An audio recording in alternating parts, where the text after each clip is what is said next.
वो आदमी जिसमें तन्हाई में अल्लाह का जिक्र किया, अल्लाह को याद करने बैठ गया, कोई देखने वाला नहीं था, वो तन्हा था, हुजरे में था, अपने बंद कमरे में था, अपने रब को याद किया।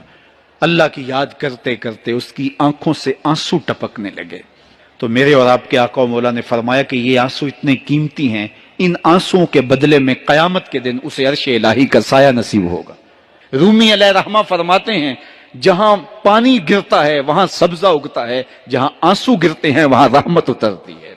मेरे और आपके आका मौला ने फरमाया, रातों की तन्हाइयों में उठ के कुरान पढ़ा करो और कुरान पढ़ते हुए रोया करो, और अगर रोना ना आए तो रोने की कोशिश किया करो।